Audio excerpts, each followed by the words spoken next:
Olá, amigos que acompanham a programação da TV AL. Hoje nós vamos dar a repercussão, inclusive a repercussão no Brasil e no exterior, de uma votação histórica esta semana no Congresso Nacional, especialmente na Câmara dos Deputados. Com a aprovação da reforma da Previdência. Bem, no programa de hoje nós temos duas convidadas, duas jornalistas. A jornalista Patrícia Gomes, que pertence ao grupo da ACAERT, Associação Catarinense de Emissoras de Rádio e Televisão, e também a jornalista Jananine Alves, que é economista, foi colunista do Jornal Notícias do Dia, é formada em economia. Isso. Então, vamos começar a repercussão do programa. Eu queria perguntar para as duas, inicialmente, o seguinte: essa aprovação da reforma muda o cenário no Brasil? Salva o Brasil? Eu, particularmente, como economista, não acredito que vá salvar o Brasil, mas é uma sinalização positiva para a economia.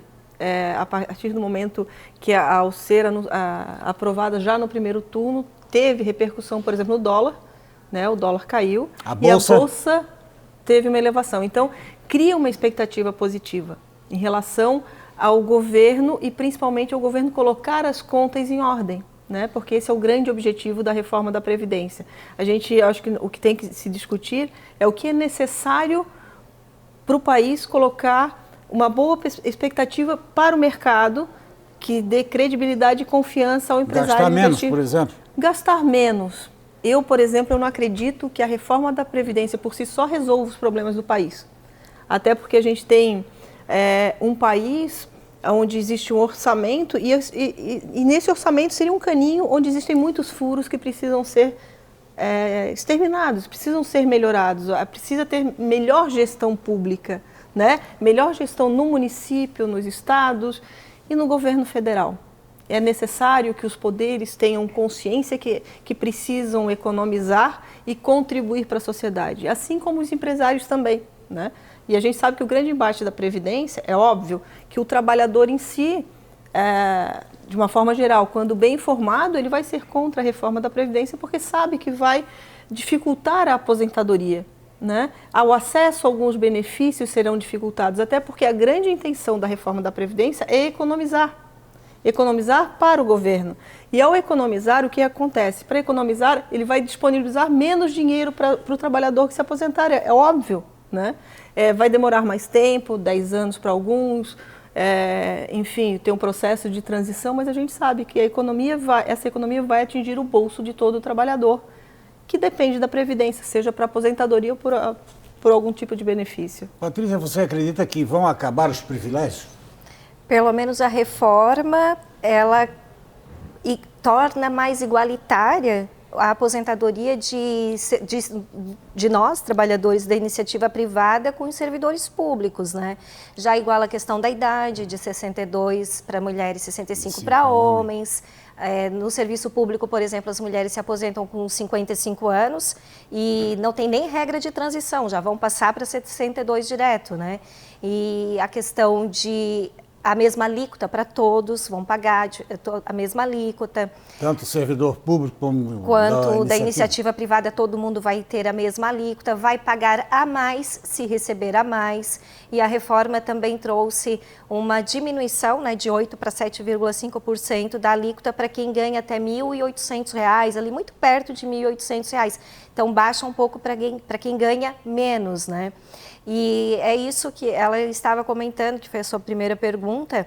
O setor produtivo esperava muito, Todos que a gente entrevista do setor produtivo sempre falam muito isso, que precisa da reforma, dessa sinalização do governo de que vai ter uma economia, de que o déficit vai diminuir, de que vai sobrar dinheiro para investimento e que vai sobrar dinheiro até para investimento em saúde, porque hoje, como o governo tem que aportar dinheiro para pagar aposentadorias, pensões, acaba 300 milhões por mês. Dinheiro.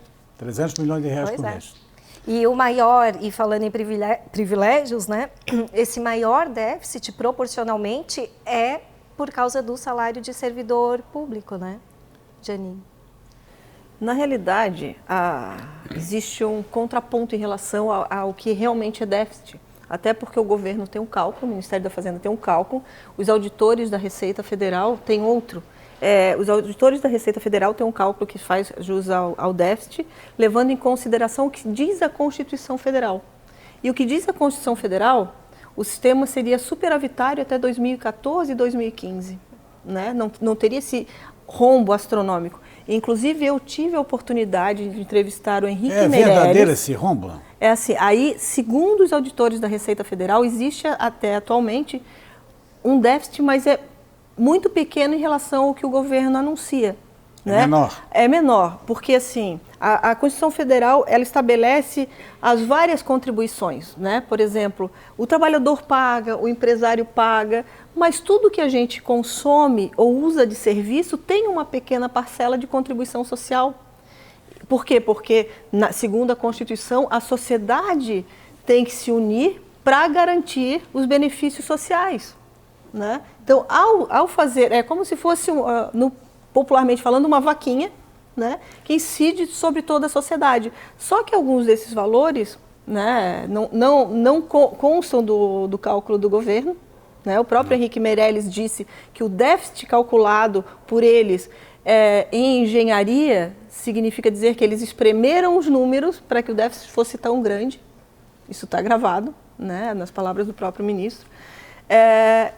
E no cálculo da Anfip, por exemplo, e no cálculo do governo, ele soma todas as despesas, inclusive que a Constituição diz que são dotações diferentes. Né? Então, ele somou mais despesas, colocou os militares, colocou as pessoas em geral do setor público, privado, e criou uma grande massa de despesa e reduziu a arrecadação. Então, o que ele fez? Ele acabou aumentando o déficit nas contas públicas, tanto que se a gente pegar uma questão histórica, a gente sai de um superávit não muito alto, mas era positivo, né, o saldo entre o que arrecada e o que gasta, para a partir de 2014, 2015, subir de maneira acelerada.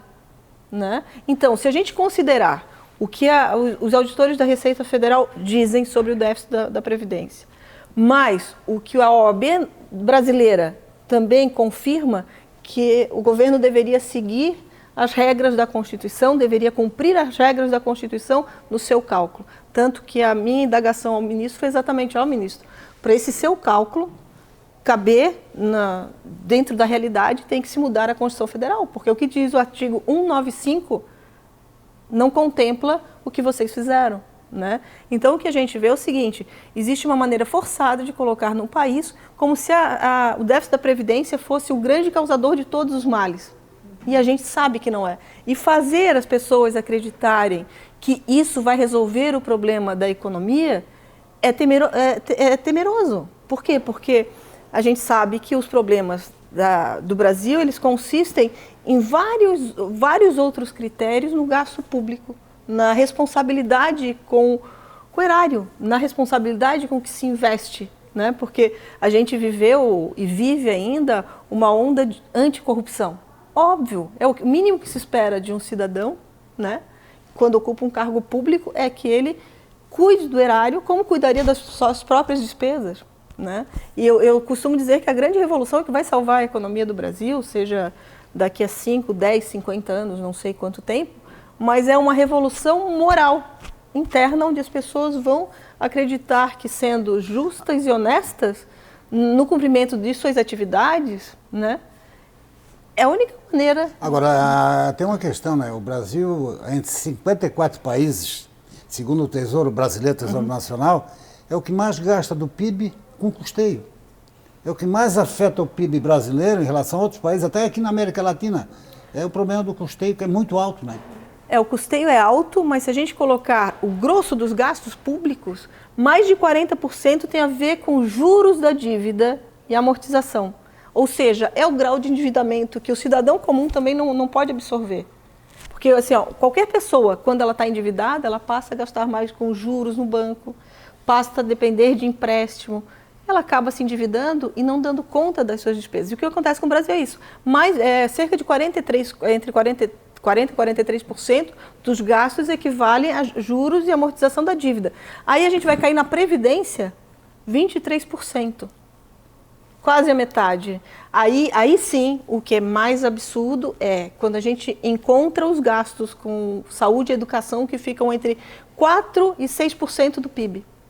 Então, ou seja, a gente gasta muito em juros e amortização, alimentando o mercado financeiro, enquanto, de fato, o que se precisa de gastos com educação, com saúde, com segurança pública e com investimento, o investimento está em torno de 1%. Agora, Patrícia, em relação a essa aprovação, no seu entendimento, né, pela repercussão dessa votação histórica, que foi realmente, quais são as principais reformas que vêm como consequência da Previdência? Acho que, inevitavelmente, e penso que está demorando muito para ir por parte do governo, a reforma tributária.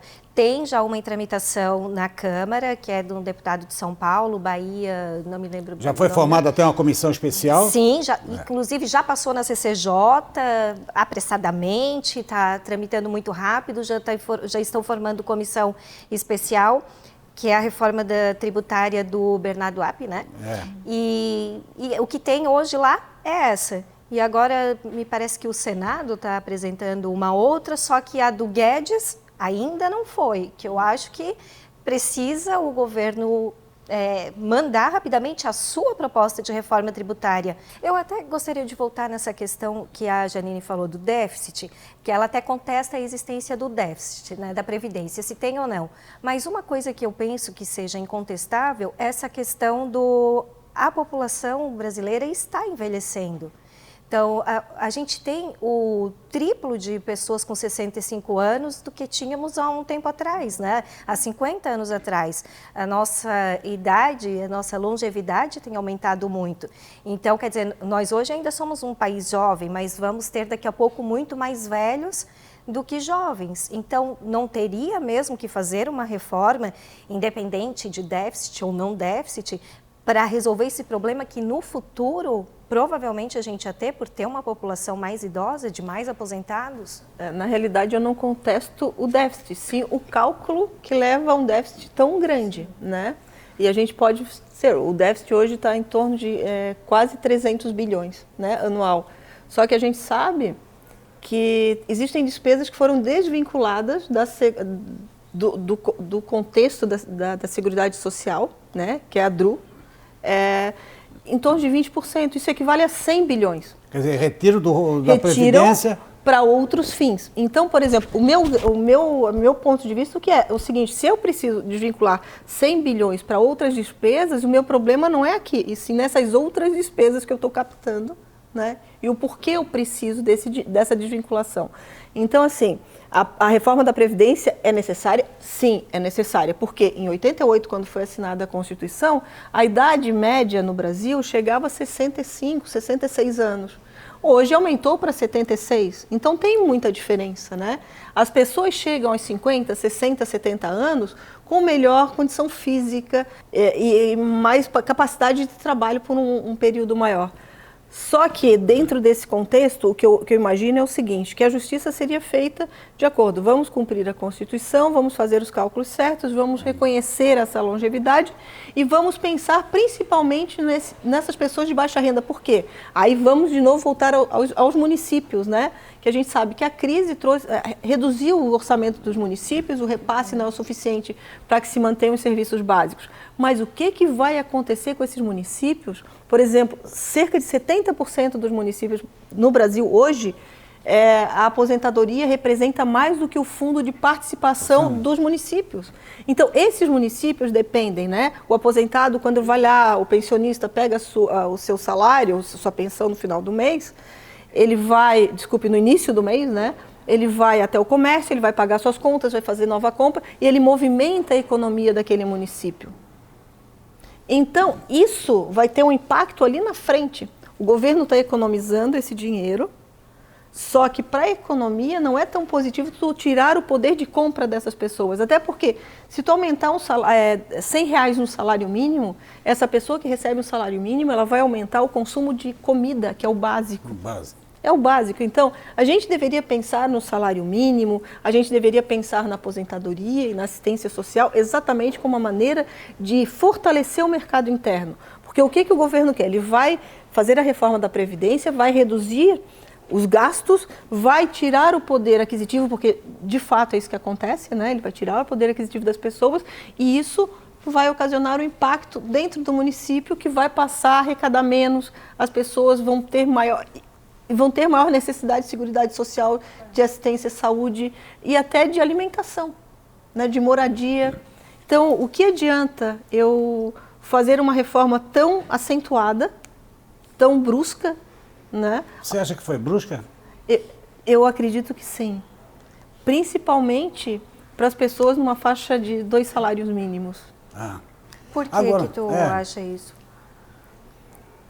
Porque dentro do contexto geral, você imagina o seguinte, a gente aprovou a reforma trabalhista, em paralelo. A reforma trabalhista permite o trabalho intermitente. São pessoas que muitas vezes não têm a questão formal, elas não estão empregadas. Grande parte vai ficar fora da reforma, fora, porque não vai conseguir contribuição. Não vai conseguir fazer a contribuição no tempo mínimo necessário. 15 anos para mulheres, da informalidade. O intermitente ainda tem o contrato, tem que pagar, tem que recolher o INSS. No intermitente ainda tem um certo recolhimento ali. Tem um certo, mas é baixo. É baixo e não vai ficar por muito tempo e o salário dele vai ser calculado dentro da totalidade. Da totalidade. Esse ponto que eu acho assim que pegou todo mundo. Esse cálculo de quando eu vou me aposentar, o cálculo dos 100% dos salários recebidos, porque hoje considera 80% dos maiores salários que a gente recebe. Então, a partir da reforma, da aprovação, vai ser 100%. Ou seja, vai baixar a média de recebimento de todos, porque vão ser considerados os 20% dos salários menores. E é aquele... Não, pode completar. É aquele salário que a gente recebe assim, né? Quem está construindo uma carreira, por exemplo, recebe no início da carreira, ganha menos, né? Então, isso vai baixar depois a aposentadoria de todo mundo. E é nisso que o governo economiza, né? Porque ele fez a reforma justamente para economizar, que foi o que tu falou. E se vai economizar é porque vai cortar de alguém. Então, está cortando de todo mundo. Está cortando do servidor e está cortando também de todos nós, né? Bom, vou pedir licença a vocês, aos telespectadores. Vamos fazer um breve intervalo e na volta vamos falar o seguinte, é uma proposta no Senado para injetar municípios e estados numa outra reforma. Nós voltamos logo depois.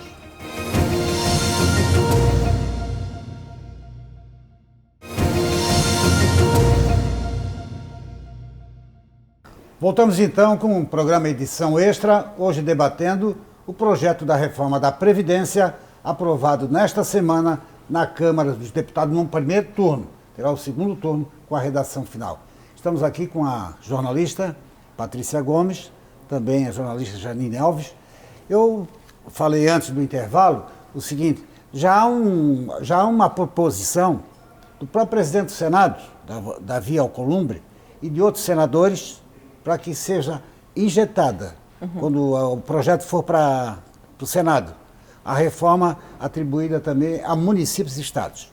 É porque também é necessário se ajustar em relação ao que a gente falou ainda há pouco. A longevidade aumentou no país e é necessário que estados e municípios tenham a mesma austeridade. Só que o grande problema que hoje que força a reforma da Previdência é a questão da redução na arrecadação do governo, ocasionada pela crise. Então a gente tem uma crise e tem a questão estrutural, né, da própria Previdência que precisa ser reformulada e adaptada à nova realidade de vida das pessoas, em municípios, estados e governo federal. Também não vai adiantar o governo federal fazer os ajustes e estados e municípios ficarem de fora, até porque a gente sabe, a gente tem um exemplo de Santa Catarina, do próprio estado, que já tem uma nova estruturação da questão previdenciária e mesmo assim mas passa... Mas tem um déficit de quase 4 bilhões. Exatamente, antecipou, mas agora tem que repensar para saber o que vai fazer para dar sustentabilidade ao longo do tempo. E está fundamentalmente nessa questão da longevidade das pessoas, ou seja, a população brasileira ela está envelhecendo ou ficando com mais idade e se aposentando cedo ainda. Então o que tem que se ajustar é exatamente isso. Principalmente aos municípios, né? Os municípios é que vão sofrer mais. A gente não tem todos os municípios aí brasileiros incluídos, né, que vão ser incluídos, porque nem todos têm sistema próprio de previdência. Acho que são cerca de 2.300 municípios brasileiros. Em Santa Catarina, se não me engano, são 69 ou 67 municípios. O mais recente foi a capital, né? Que estaria abrangido pelos efeitos da reforma da Previdência Federal, né? Mas uma coisa que eu acho interessante é precisar ir para o Senado para colocar estados e municípios. Por que não resolveram essa questão na Câmara? O nosso governador esteve lá durante a tramitação, junto com outros 25 governadores, assinou um documento que tinha 6 pontos, que era para incluir, entre eles, a inclusão, né, de estados e municípios na reforma, e não incluíram. O que a gente sonda por aí, Vânio, é que eles querem dividir o protagonismo, né? Então tem que mudar a Câmara, tem que mudar. E agora o Senado. Sim, o Senado não vai só legitimar o que a Câmara fez. Tem que fazer alguma coisinha a mais para dizer, nós somos os pais disso, né? Então eu acho isso que desgasta, sabe? Eu acho que para o setor produtivo, para a economia, essa enrolação que fica, eu não acho isso nada produtivo, nada bom. Eu acho que as coisas teriam que ser mais aceleradas. Afinal de contas, essa nem é a primeira reforma, é a terceira reforma. O Temer fez uma e não sei se foi o Lula ou o Fernando Henrique. O Fernando Henrique em 1995, exatamente. O Lula em 2003, a Dilma Rousseff em 2012. Tá? Mas ela não chegou a entregar, né? Não, praticamente nada. E o Temer, que apresentou em 2016, né? Assim que assumiu a presidência. Mas depois houve aquela corrupção danada com a JBS e ele preferiu fazer o enquadramento da Segurança Nacional do Segurança Pública do Rio de Janeiro e intervenção para ganhar o apoio político. Usou a intervenção como desculpa, né? Desculpa. A intervenção militar. Então eu acho que essa reforma aprovada agora é inédita. Tem 2 personagens aí, que está a nível nacional também, que é o presidente da Câmara, né, que realmente foi muito firme, e apesar daquelas brigas costumeiras com a família do presidente, com o próprio presidente, e o ministro Paulo Guedes. Né? Eu acho que 2 protagonistas aí para aprovar esse projeto que vem sendo emperrado no Brasil faz anos. Eu acredito que quem realmente conseguiu desencadear foi o presidente da Câmara, o Maia, que soube conduzir, né, a votação, as negociações, até porque a gente sabe que existe um jogo de forças enorme, porque a Câmara ela é corporativa, ela segue as corporações que a integram, né? Então cada qual vai puxar a sardinha para sua brasa, basicamente isso. E nesse jogo de forças aí vem as questões especiais, as concessões para cada grupo, e o que eu vejo é o seguinte: a reforma da Previdência ela é uma reforma que deve ser técnica. E essa influência política... Mas você acha que teve a influência política? Eu digo no texto. No texto, no jogo de forças, tanto que, assim, por exemplo, os militares vão ficar à parte. E a gente sabe, né? E a gente sabe que, por exemplo, em outros países do mundo desenvolvidos, né, porque o que se busca hoje é a integralidade do último salário recebido, não tem média. É a integralidade do último salário recebido, né? A gente sabe que nos países desenvolvidos já não funciona assim, até porque quando a gente deixa de trabalhar e se aposenta, os custos com a própria existência da pessoa e da família acabam sendo reduzidos. O que caberia, sim, um corte proporcional à pessoa que vai se aposentar. E a gente sabe que a aposentadoria hoje dos militares tem um peso significativo sobre o déficit. Tanto que ela não consta na Constituição como devesse somar ao déficit global. E até por isso essa diferença no déficit. Quando a gente soma essa massa, né, que é o que o cálculo do governo contempla para dizer que o déficit é de 292 bilhões de reais, aí sim aumenta. Então, assim, deve ser técnica. Eu acho que, por exemplo, nas contas públicas, a gente tem que usar as novas tecnologias, tem que usar análise de dados, tem que usar, enfim, aprofundar a questão pública e a tecnologia disponível para a gente estancar todas as goteirinhas, né? Você imagina, assim, as novas tecnologias sendo usadas do governo federal, fazendo uma leitura do que realmente os municípios precisam, porque eles que atendem o cidadão na ponta. E quanto de desperdício há nesse caminho do governo federal ao municipal, né? A gente precisa usar inteligência artificial nas contas públicas, a gente precisa direcionar, até porque isso dá maior segurança e legitimidade às ações. né? A gente precisa aprender a olhar muito para o futuro, mas trazer para o nosso hoje, né? Não é esperar que dentro dessa tramitação, nesse jogo de empurra e dessas corporações, cada um defenda a sua sardinha. Agora, dentro dessa euforia pela aprovação da reforma da Previdência, em primeiro turno, ela não ficou na população, né? A maioria da população ficou no mercado, ficou no governo, que conseguiu transformar, né? Sair de uma crise danada. Essa euforia do mercado. E, por outro lado, a pessoa comum, né? Que vai ter que trabalhar mais, vai ter que pagar mais a Previdência para receber. Isso tudo vai refletir no futuro, vamos saber o resultado, né? Exatamente. A primeira pergunta até que ele fez, né, que foi a questão, já vai repercutir para a economia? Eu até, para uma fonte da Confederação Nacional da Indústria, eu perguntei, mas nenhuma reforma tem efeito imediato, isso demora, né? Aí ele disse, não, mas as pessoas se animam, o investidor fica animado. Hoje eu ainda estava escutando que as construtoras vão querer investir, vão querer construir mais imóveis e quem não tem casa vai comprar, porque eu sinceramente acho que é uma expectativa muito alta para que não é tão assim, não vai ser coisa tão imediata, que não é tão eufórica. Nós vamos continuar trabalhando todo dia, recebendo o mesmo salário que a gente recebe, fazendo a mesma contribuição, nada saiu do lugar. O que vai mudar é que eu vou ter que trabalhar, em vez de 30, 40 anos para receber inteiro.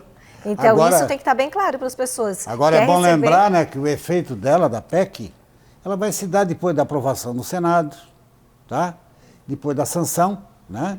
Então, não é imediato, como você diz, não é agora. Eu vi também dirigentes da Fiesc falando essa semana, ou no dia da votação, a infraestrutura no Estado vai melhorar, falar da BR-282, vai ter dinheiro para construir novos aeroportos, não vem assim. Mas veja bem, o governo diz que vai economizar 1 trilhão em 10 anos. Então, como que vai acontecer tudo assim, como, né, pintam pra gente, como se vai acontecer tudo muito imediato? Eu não acho que é assim. Acho que é euforia demais para... E na realidade, ele não vai...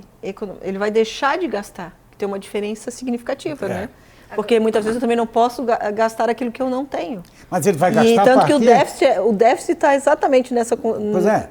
Mas, por exemplo, o direito adquirido? Esse aí ninguém mexe. Ninguém mexe. Ninguém mexe. Quer dizer, dali para frente, os trabalhadores hoje que estão iniciando na atividade profissional, laboral, né, é que vão ser atingidos pela proposta da reforma. Mas para o servidor público, não. Para o servidor público não existe regra de transição.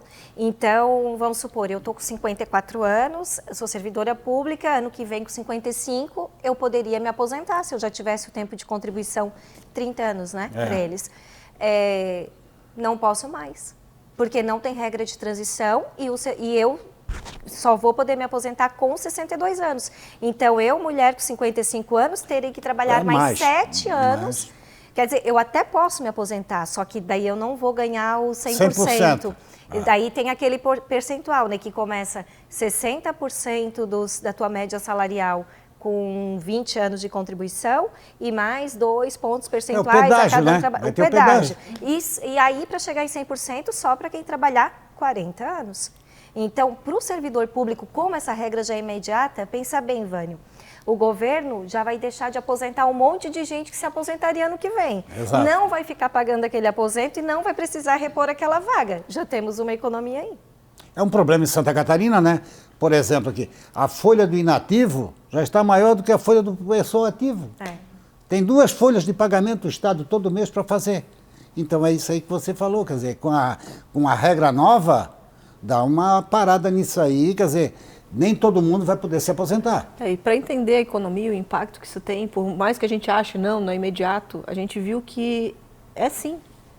É quando você altera o dólar, você dá uma perspectiva do dólar cair novamente, as pessoas já pensam em novos investimentos. As empresas, para adquirir equipamento, muitos deles via importação, já começam a pensar em importar esses equipamentos novos, já começam a pensar em contratar. E para as pessoas também, quando a economia não vai bem, quando o dólar está alto, quando existe muito aspecto negativo né, que a gente toma, principalmente que vem através das notícias que a gente recebe, a expectativa de mercado, a gente também deixa de consumir. A gente também tem restrição porque a gente não sabe como está o dia de amanhã. E a partir do momento que o governo, espero que consiga legitimar essa reforma com maior credibilidade nas ações, porque é necessário sim ter maior seriedade em relação à coisa pública, em relação ao cargo que se ocupa, porque o que a gente vê às vezes, infelizmente, é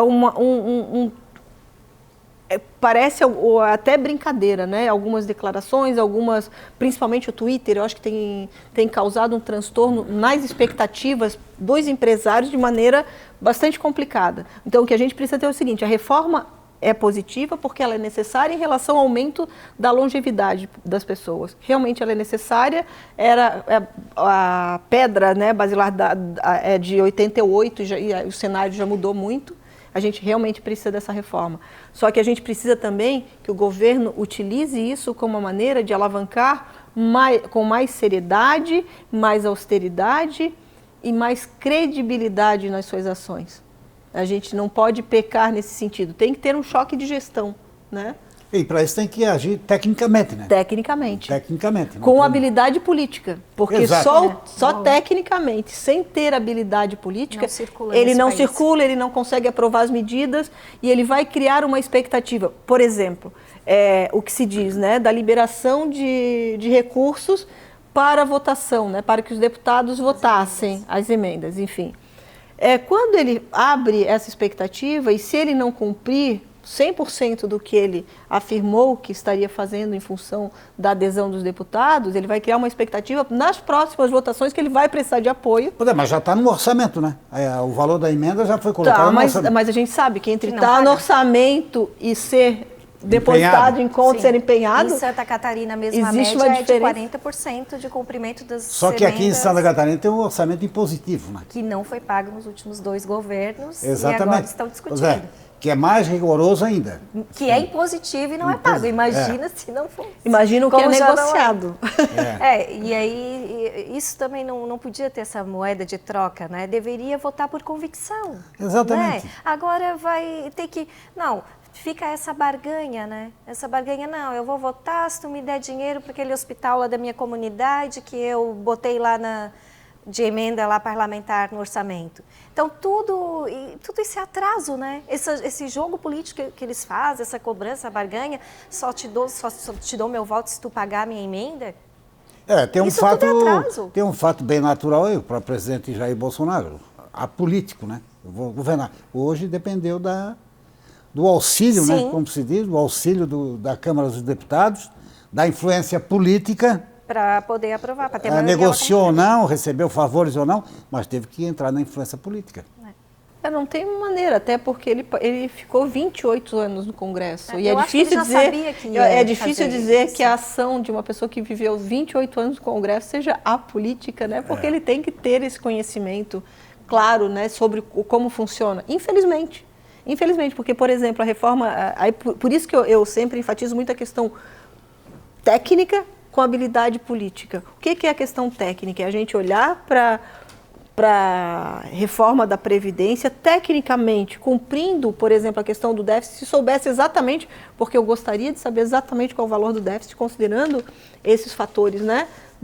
Porque os cálculos também que eu tenho de pessoas contrárias ao déficit tão astronômico vêm de 2014. 2015, mas a atualização desse valor, para saber exatamente de impacto, o que pode ser feito, o que pode ser feito para essa pessoa que recebe, convenhamos, viver com um salário mínimo a partir de uma certa idade, gente, é muito complicado, porque essa pessoa precisa de cuidados especiais, essa pessoa precisa de uma alimentação adequada, essa pessoa precisa de medicamentos, às vezes, enfim, por mais que tenha assistência do Estado, mas precisa de uma atenção especial, ela precisa morar adequadamente. Então, a gente vive num país onde o salário mínimo real era para ser em torno de R$4.000, um pouco mais de 4.000, que é o salário que corresponde a que seria o correspondente para uma família de 4 pessoas viverem bem, né? Enfim, e a gente está longe disso. E o custo de vida é cada vez mais alto, né? O custo de vida alto, atingindo o bolso das pessoas de uma maneira... Em comparação à inflação, parece que a inflação aqui está no alvo da Argentina, né? E não é verdadeiro. Porque assim, ó, e a nossa percepção de inflação, ela é bem individual. Porque assim, existem vários indicadores de inflação, né?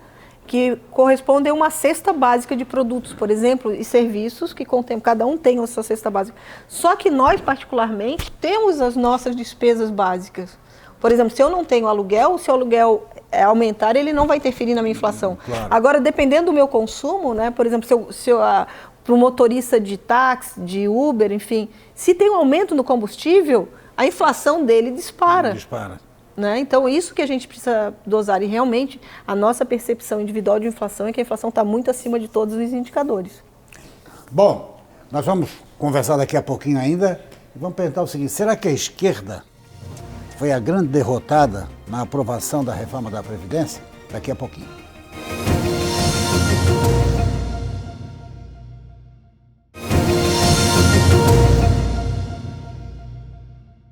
Bem, voltamos com a edição extra, hoje debatendo o projeto aprovado na Câmara, falta ainda o Senado, da reforma da Previdência. Há pouco, antes do segundo bloco, eu conversava aqui de que iríamos saber se a esquerda foi a grande derrotada. Né? Falando nisso, da Assembleia Legislativa aqui em Santa Catarina, houve repercussão do resultado. Por exemplo, a deputada Luciana Carminati, que é do PT, ela falou e protestou e condenou a aprovação da reforma da Previdência. Acompanhe. Eu não tenho dúvidas nenhuma e gostaria muito que a gente pudesse fazer um encontro, né, com a nossa história. Quem sabe daqui 10 anos a gente faz um encontro de contas, né, para dizer aquela fala de 10 anos atrás dizia que os municípios iam ficar piores. É nisso que eu acredito. Por que eu digo isso? Porque especialmente em Santa Catarina, a nossa economia aqui, 70% dos municípios catarinenses é movida pelos benefícios sociais. 70%.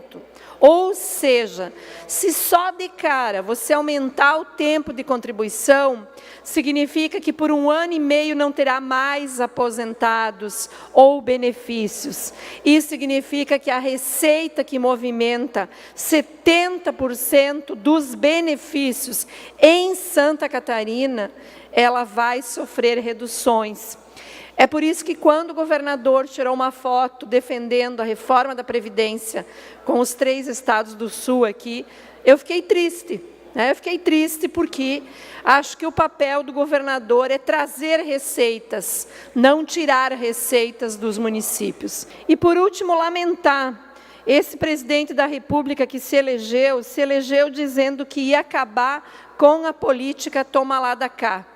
Nós estamos há 6 meses de governo e o presidente da República anuncia a liberação de mais de 5 bilhões de reais em emendas para compra de votos.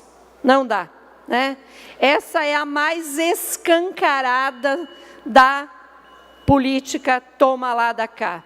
Então, se é tão boa essa reforma da Previdência, não precisa ter emendas para comprar voto de deputado. Bom, depois dessa declaração, claro, o PT hoje é contra a reforma, o PT, o PSOL.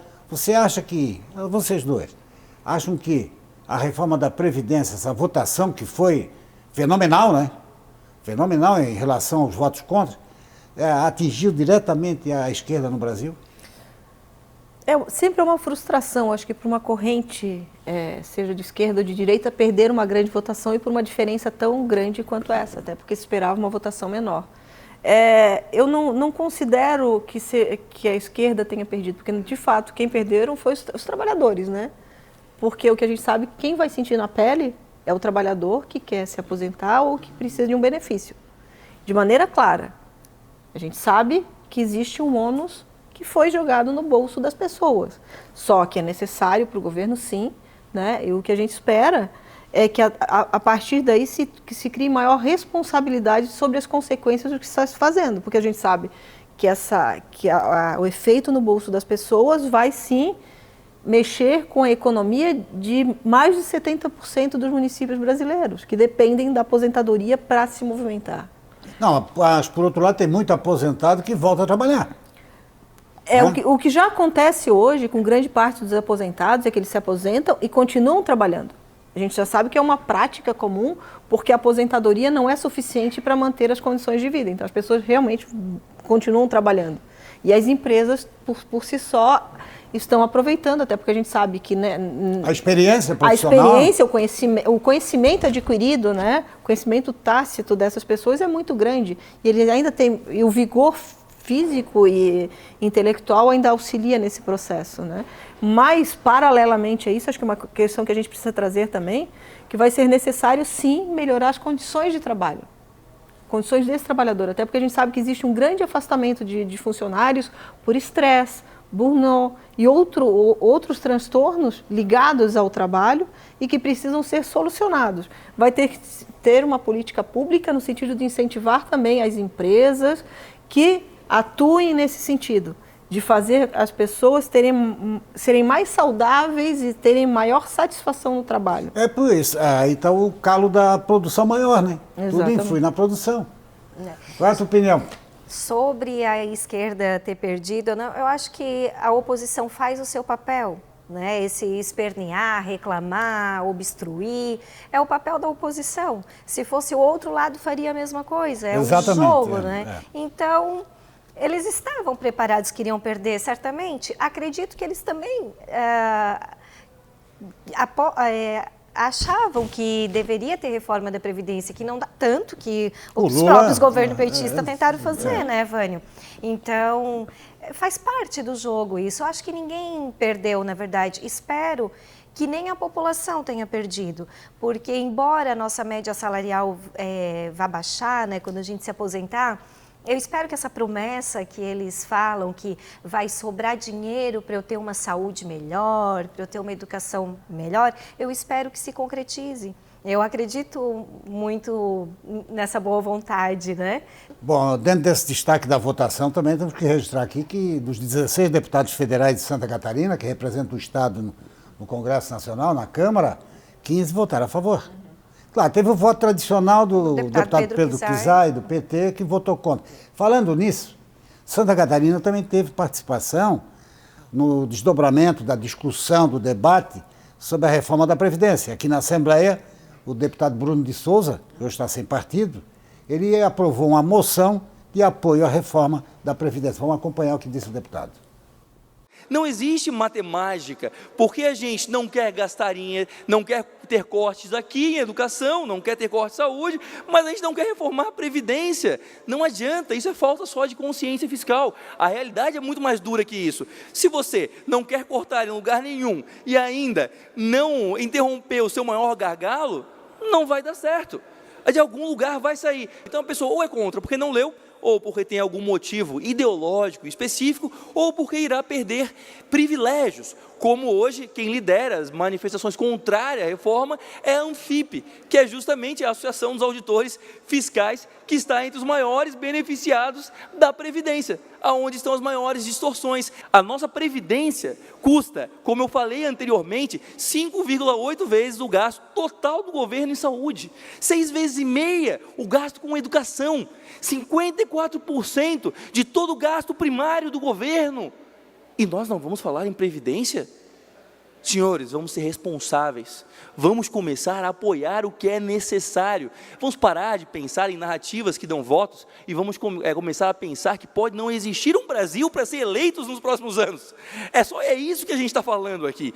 Simplesmente não há perspectiva de um país com uma dívida de 100%, 150% do seu PIB, aonde tenha que sugar cada vez mais dinheiro das pessoas e ainda queremos trazer mais investimentos. Como fazer isso? Simplesmente não dá. Como você vai convencer alguém a investir em um país que cada ano tem que cobrar uma nova CPMF para cobrir só o rombo? É isso mesmo. Bem, nessa participação, quase 100%, né, dos parlamentares federais catarinenses, teve uma repercussão boa. Mesmo porque são de partidos diferentes, né? Eu acho que isso aí mostra que o Estado também estava engajado, não só os empresários, estava engajado também na aprovação da reforma. Todos alinhados, né? Alinhados, melhor assim dizendo. Alinhados nessa proposta, né? E era uma cobrança muito grande do setor produtivo de Santa Catarina. Eu acho que Estava mais fácil votar a favor do que votar contra nesse momento, né, Vânia? Mesmo porque tinha declarado, pela maioria declarada de apoio ali, muita gente foi na onda, vai na onda. Não vou votar para perder. Não, e a questão eu acredito que assim, em relação à reforma da Previdência, o que esperar para a economia, de uma maneira mais positiva, não é o que a reforma da Previdência vai fazer economizar para o governo, sim a expectativa que ela joga em cima do governo poder arrumar as contas públicas, poder ajustar as contas públicas e a reação do mercado em relação à produção. Porque a gente sabe que o grave problema hoje do governo é a baixa arrecadação, ocasionada por uma crise econômica que está se estendendo desde 2014. E é uma crise brutal e que atingiu o orçamento de municípios, estados e do governo federal. Mesmo porque a expectativa da reforma trabalhista era que ia diminuir os desempregados, ia abrir campo de trabalho. Hoje continua 13 milhões. E o que aconteceu? 2018 fechou com 33 milhões de pessoas no mercado informal. O governo deixou de arrecadar 382 bilhões só com a informalidade desses trabalhadores. Então, quer dizer, o que a gente precisa é fazer a economia funcionar, por isso eu falo um choque de credibilidade. Oferecer serviço básico de qualidade. Exatamente. Principalmente na saúde. Oferecer serviço de qualidade, oferecer capacitação profissional. A contrapartida ao governo. Porque é necessário, porque hoje a gente sabe que no mercado há uma crise de desemprego e, ao mesmo tempo, alguns nichos de empresas procurando pessoas qualificadas e que não conseguem. A Florianópolis é um exemplo. O setor de tecnologia tem muitas vagas abertas e precisa de gente capacitada. Mas então, não tem. Mas aí que está o papel do município em fazer uma leitura da capacitação necessária, juntar com o setor empresarial, enfim, local, com o setor público e pensar uma gestão que possa capacitar essas pessoas de acordo com a necessidade do mercado. Porque também não adianta capacitar, que a gente sabe que agora o mercado ele funciona de uma maneira muito rápida, grande parte das funções que existe hoje, daqui a 10 anos talvez não sejam mais necessárias, e outras vão sendo criadas nesse meio, né? Então o que a gente precisa, sim, é estar antenado com o mercado, ver o que ele pede. Por exemplo, Florianópolis tem uma necessidade, Chapecó tem outra, Joinville tem outra, Rio do Sul tem outra. Cada município precisa saber das suas especificidades. O governo precisa, sim, ser mais austero, precisa corrigir o rumo desses vazamentos que ocorrem. Nós precisamos, de uma maneira muito clara, eu vejo isso há muito tempo, o gestor público ele tem que ser preparado para o cargo que ele ocupa. A gente sabe que no dia a dia nem todas as pessoas conseguem, por exemplo, gerenciar as suas próprias finanças. Você imagina o que é gerenciar o Estado, gerenciar um município, gerenciar enfim, o governo federal. Então, realmente é necessário a preparação. E a humildade, que eu acho que é fundamental do gestor público, de quando ele não tem essa capacitação, primeiro, estudar um pouco mais. Segundo, chamar as pessoas capacitadas para estarem do seu lado, oferecendo a experiência naquilo que ele precisa. Agora, Patrícia, o governo repassou uma grande responsabilidade para a sociedade. Trabalhadores, enfim, toda a sociedade. Agora, o governo tem que fazer a sua parte também, né? Por exemplo, ontem eu vi uma entrevista do ministro da Economia, Paulo Guedes, dizendo que vão começar pelas autarquias federais. Fechar autarquias, juntar, fundir, enfim, o governo tem que começar a mostrar também esse outro lado dele de responsabilidade, né? Exatamente, enxugar a máquina, ter menos... uma conta pública menor, né, que tu até já comentou, dos gastos, e realmente nos passar credibilidade, né? Não ter gastos excessivos, é por aí o caminho, porque se nós vamos tirar do nosso, né, o Estado também tem que começar a cortar na carne, o Estado, né, a União também tem que fazer a reforma do Estado como um todo, né? Entender o Estado, por exemplo, me assusta um pouco porque o ministro da Economia hoje, ele acha que tudo deve ser privatizado. E todo o patrimônio que a gente tem, seja do município, seja do Estado ou do governo federal, a gente precisa olhar como a gente olharia para o nosso patrimônio. A gente não pode sair desperdiçando, vendendo a qualquer preço, né? A gente precisa ter um estudo realmente técnico, sabendo o que é necessário fazer e como isso pode ser desvinculado do governo, se é que pode. Então, acho que a austeridade que o Paulo Guedes sempre fala, no sentido de privatização, eu acredito que a gente precisa... Daí é fugir de responsabilidade também, né? A gente precisa ter a responsabilidade, porque a gente sabe que para adquirir um patrimônio, seja pessoal ou para um governo, é uma questão de muito tempo, né? A gente não adquire de uma hora para outra, então tem que ter muita responsabilidade com o próprio patrimônio e com o que é público, porque o que é público é de todos. E não existe muitas vezes essa compreensão, né, na sociedade. As pessoas acham que o público pode ser depredado porque é público. Então tem que se compreender que o público tem que ser preservado e ter muita responsabilidade nessa hora de privatizar, de juntar as autarquias, compreender as funções, porque eu acho que assim, muitas vezes a gente chega no governo e acha que não existe muita gente trabalhando, mas quando a gente chega de fato no governo, o que eu vejo é o seguinte, não é que tem muita gente trabalhando. A gente percebe, tem órgãos que são super enxutos, que respondem por um serviço extremamente capacitado. Por exemplo, a Receita Federal, um modelo de atendimento da Receita Federal devia ser um padrão para todo o serviço brasileiro. Exatamente. Porque você é bem atendido, né? Com educação, todo mundo tem o seu tempo para ser atendido. Então, tem muito serviço público que... reconhecer, né? O que é positivo, eu sempre falo. O que a gente precisa é, primeiro, quando a gente quer fazer qualquer tipo de reforma, é ver qual o exemplo positivo que a gente pode encontrar na sociedade. Isso, exato. Não é? Receita Federal é um bom exemplo? Então, como que a gente pode aplicar esse modelo? São as boas práticas. Como a gente pode aplicar essas boas práticas em outros setores da sociedade, em outros tipos de serviço que o cidadão precisa. Porque o cidadão, o que a gente mais precisa no Brasil é seriedade na prestação de serviços públicos, é seriedade também, porque a gente sabe que um dos problemas do serviço público é quando você tem que nomear pessoas que não são capacitadas para a função que ocupam. Que eu acho que deveria ter critérios, sim. Sabe, você tem que respeitar o profissional que estudou, está capacitado e tem experiência para ocupar determinadas funções. Não é porque ele tem um padrinho político que ele deva ocupar determinada função, sem estar preparado. Então, que se crie algo intermediário para que ele algum dia possa chegar, né? Enfim, eu acredito muito, muito que... Por isso, assim, a educação é que vai salvar o país, é a qualificação. E é um trabalho de longo prazo, né? E a reforma da Previdência, ela só vai ajudar se houver um choque de credibilidade e se os governos sinalizarem com maior seriedade em relação à coisa pública, ao poder, ao ter vontade realmente de transformar o país. Tudo bem, nós estamos chegando ao final da edição extra, mas antes tem um tempinho ainda para que vocês duas possam fazer uma manifestação, talvez até um pouco diferente sobre essa reforma da Previdência, né? Apostando aí no futuro para melhor. Eu não sei se você prefere falar primeiro? Não, fica à vontade. Bom, eu sou uma pessoa otimista por natureza. Eu acredito que tudo que a gente vê na sociedade, por exemplo, eu posso destacar os pontos positivos da reforma, posso destacar também os negativos. A gente sempre tem ângulos diferentes para ver a mesma situação. Nem tudo é perfeito, né? Nem tudo é perfeito. Então, assim, a gente pode defender um lado ou outro, eu não preciso ser de esquerda ou de direita para ver esses lados, né? Porque o que a gente faz, assim, quando é de um lado ou de outro, a gente dá maior relevância ao nosso modelo mental. Nosso interesse. Então, assim, eu gosto de ver as coisas de uma maneira interdisciplinar, de uma maneira que eu possa ver os ângulos do que é positivo e negativo. Torcendo para que dê certo. Né? Isso. E o que eu torço hoje é para que realmente a reforma da Previdência dê uma nova expectativa para a economia, para os empresários, para os consumidores, né?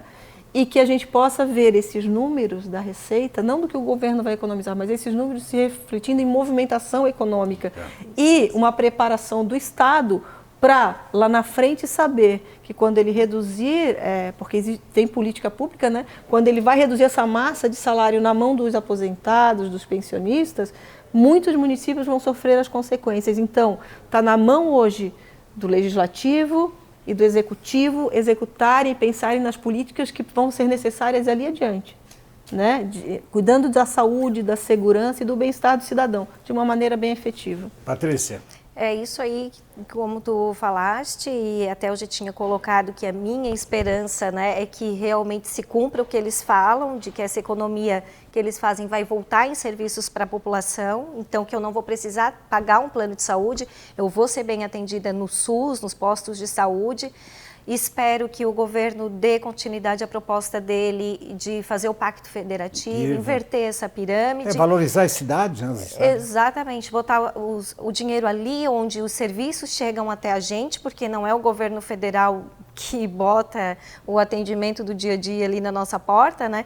Então, espero que façam isso, que façam uma reforma tributária justa, que realmente diminua a carga tributária nesse país, que eu acho que vai ser muito complementar à reforma da Previdência e que ela só vai ter efeito se vier junto com a reforma tributária. Espero que façam isso e que o Brasil saia dessa crise que a gente está desde 2014, que os estados comecem a melhorar a arrecadação. Santa Catarina é um pouco mais adiantado, até já melhora, né, diante dos outros, mas espero que a gente tenha aí anos muito melhores pela frente, que não sintamos tanto essa média salarial que vai nos baixar o nosso salário, né, no futuro. Tudo bem.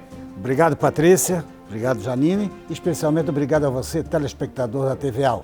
Até uma próxima oportunidade. O Edição Extra fica por aqui.